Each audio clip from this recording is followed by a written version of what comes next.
Dude, do you think the media is against Shedeur Sanders? Because a story like this, let's call it what it is. In the grand scheme of things, speeding, don't speed. But in the grand scheme of things, is this a big deal? There were plenty of people saying that this isn't a big deal. So it's tailor-made for those who want to go at, why are you guys making it a big deal? Why are you guys always against Shedeur? Why does the media hate Shedeur Sanders? People become very defensive of Shedeur Sanders. And I'm willing to say that I think that there was definitely Jonathan who led the way who wanted Shedeur Sanders. I like Shedeur Sanders. Been down that road many times. I don't think that you were against him. Were you against him? Did you not want to take him at all? You were not against him at all. No, against taking him or anything like that. Every discussion we had is I just want to see where there was a fair accounting of what kind of a prospect he actually was, because it seemed like we couldn't get anybody to be honest about it. It was a giant mystery. Even those who were critical of him, I think that he doesn't have people that hate him, quote unquote, in the media and want him to fail. I think that there's just people who've been doubters of how good he really is. Maybe they didn't watch a lot of Colorado. Maybe they did watch a lot of Colorado and they go, he's got these traits, but he doesn't have that.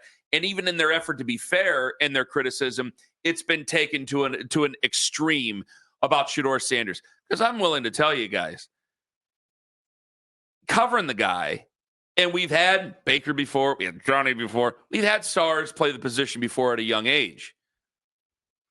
If I can just pull back the curtain for a second, for everybody involved, Cleveland media, national media, it's best for business. It's best for business. Shedeur Sanders, it is in our best interest. I shouldn't say this.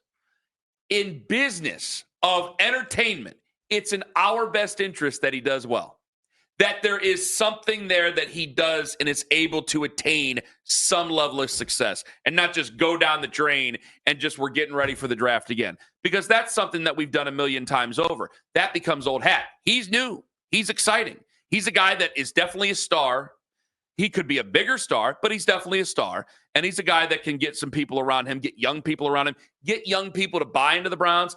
And if he's good, get older people, guys who are our age and older, get guys to believe in the Browns again, because there's a very strong cynicism about them as well. It's just best for business. They click on Shedeur Sanders stories. They follow Shedeur Sanders stories, no matter what. And the people who really hate him at the bar, the people who may not like him, they don't want the quote-unquote circus around him. They're still paying attention to every move he makes. So the better he does, okay, you bring those people along with you. And then they become defensive of him against other quarterbacks in the NFL. For him to be a failure is against what you're trying to do in entertainment. So I don't know why any media member, and I don't think any media member to a person should be rooting for his demise. Well, not to mention, if he got cut tomorrow, there goes a bunch of stories that you can write, a bunch of content, and what you're covering Kenny Pickett, Joe Flacco, and Dylan Gabriel. Who the hell's signing up for that boredom? I hate to say it. To be brutally honest, and to pull back curtains again, if they didn't take Shedeur Sanders in that 5th round, we are already getting ready for 2026. Yeah, that's in that what the whole draft. season's about. You know damn well. I mean, we would say, I'll give Dylan Gabriel his chance and whatever, Kenny Pickett, whatever chance you really want to give him. But you know damn well that we'd be sitting here, all right, Drew Aller, if he has a good game against Ohio State in November, that's going to be a really big one. And, Garrett Nussmeier, now I know I like Garrett Nussmeier. I mean, we'd be sitting there going over this right now, over those guys. But I got a guy who fell to the 5th round, a guy who definitely has some talent. Yeah. And if he's good from a football fan standpoint, just showing my heart here, I get to use 2 first-round picks maybe on something else to maybe put around that guy if he's good enough. And if he doesn't, hey, it's house money. Build a normal roster. Yes. Yeah. I have interest in this. I have fun in this. In an otherwise season where if it weren't for Shedeur Sanders, you're still a 7-win or lower team. And that's me being optimistic about it. So it was either take a guy or not take a guy and maybe have 7 wins, but probably not, and get ready for 2026, or have some glimmer of, hey, let's see what we got here with this young guy. This guy's a star. Let's see if people are really interested in him or not. I'm telling you from a media perspective, as a person who has to straddle the fence on these things between the fans and the media, if there's actually any media person that's actually rooting against him, then they're dumb. They're stupid. I don't think the media, I can't say that the media is not against Shedeur Sanders in any way or form. I don't speak for everybody. I don't speak for certain media members here. I can only speak for what I think should be the truth, should be the thing.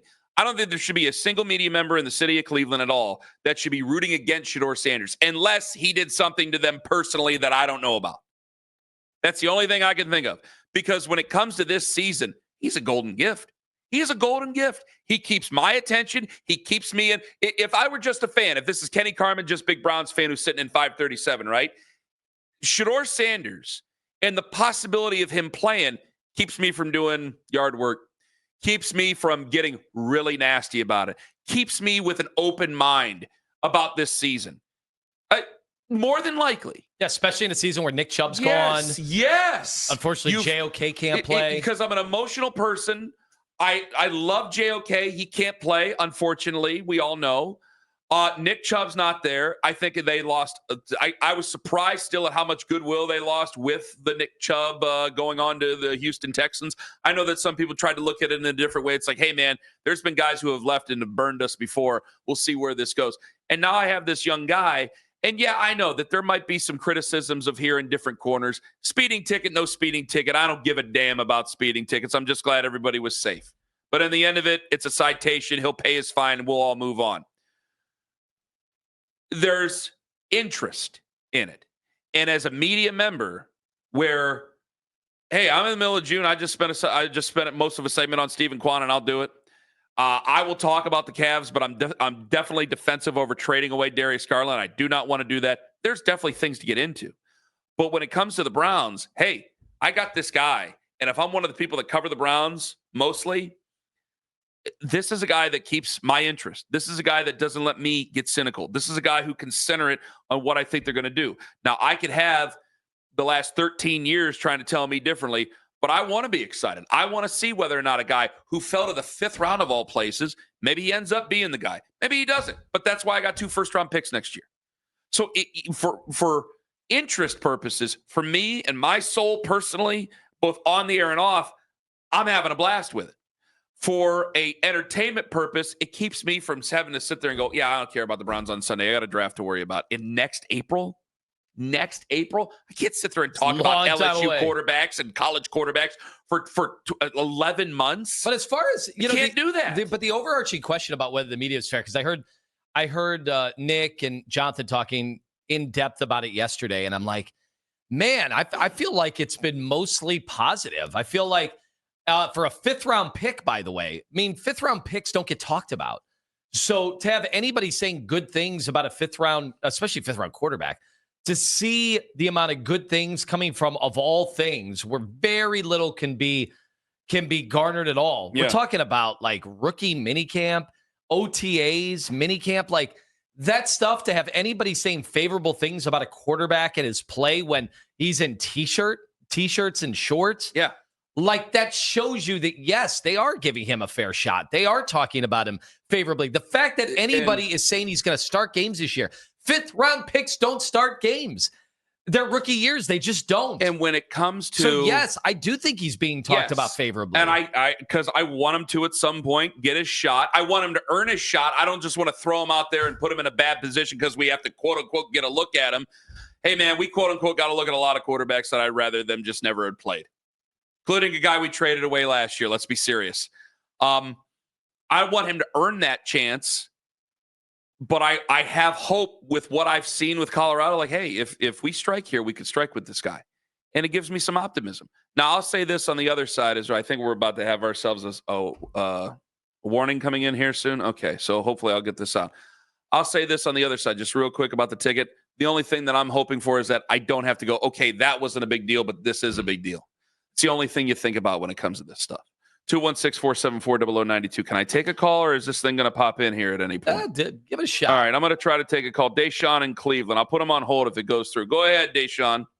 You know, y'all so funny, bro. You know, y'all so... Only Peterlin, my boy G. Bush, and Spencer Sherman are the only ones that took Shedeur side way before the draft. What do you mean? What You was? lie. What You just was? lied on the radio. Yeah, what You just side? lied on the radio. What side, Deshaun? What do you mean? You said, I don't want the circus in town. I did never not said say that. that. This show never said This show that. never said that. Are you kidding? The show never said that. You know for a I never fact. used the term circus. Deshaun, are you bored? Are you bored and just trying to start a fight on the radio? I'm telling the real. Well, then but now he's here. Then you need to go. Then you need to go to the doctor because you're imagining things. My mother Yeah, used to imagine things. No, my mother. No, my late mother, Deshaun. My late mother used to imagine things. The evening show. Okay, now you didn't want him, but now he's here. Now everybody's talking about you. Now you like him? No, you know for a fact. You like him? You listen every day, and you know for a fact this show never I think said we that. were talking at one point about taking him number 2 overall. Exactly. You know very well. You talked about we need to take him number 2. You were saying I don't know how many shows we don't want him here. We don't want him here. I don't. If there were other shows in the morning that were saying that, I don't know. If there were other guys filling in, I don't know. I can only go for what we said. All you guys took sides. Those 3 guys are the only ones that took Shedeur. I'm sure it'd be pretty easy with the Odyssey app. I'm fine with that. Recording devices. But you ain't telling the truth, Deshaun. The digital technology. I'm sure we would be bombarded with people telling us that. Let me ask you this. Okay, let me ask you this. If it weren't you two, if you guys never said it, you telling me you didn't hear any media in Cleveland say that? I'm only speaking for us. I'm sure we did hear media in Cleveland say it. But you only said for 3 people, and then you also accused us of saying it. We didn't say it, Deshaun. Thank you very much for the call. Just not going to be besmirched like that. Ain't going to happen. I don't mind a good besmirching, but I know for a fact. In fact, we so talked about him potentially going number 2 overall that the afternoon show called us flip-floppers after the combine. Because remember, the combine, we started hearing that, well, nobody has a first-round grade on him. And then I'm like, well, I haven't. It's not like I'm the one doing the workouts, so I got to listen to that stuff. The only time I said no, because it was number 2 overall. Because I was assuming they were taking a quarterback. Once Jimmy spoke and said, "Hey, we don't have to take a quarterback," I go, "Hey, if the owner's willing to say this, then definitely his heart's not into taking quarterback at number 2. I have to change that opinion."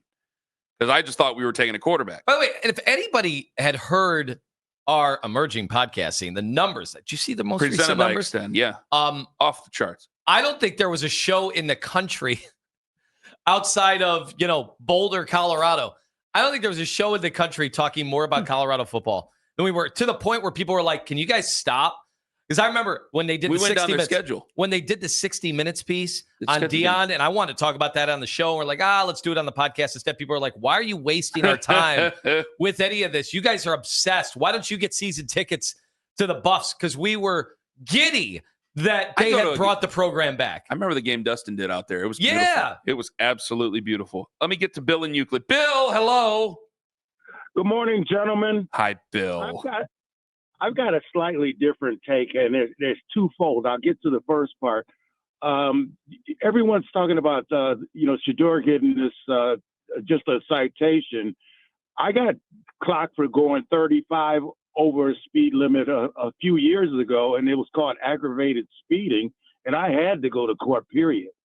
But my take is kind of fun. Everybody wants, of course you got to get your ratings for your show and, keep it interesting, which you do. Thank you. But at the same time, I don't care what, I'm 61 years old. I don't care what a person does in their personal life. As long as you don't, you go skiing in Colorado and you come back with a broken ankle or, something like that, during football season. No. When I was 25 years old, I was jumping off garages and all kinds of crazy 25? You were doing that? You were doing that when you were 25, Bill? Oh, yeah. Damn, I gave that up by the time I was married when I was 25. So you gotta give up some of that. You gotta settle down a little bit. Nah, you know what? You're always a mental daredevil. I mean, even at 61, I still run, jump, and play.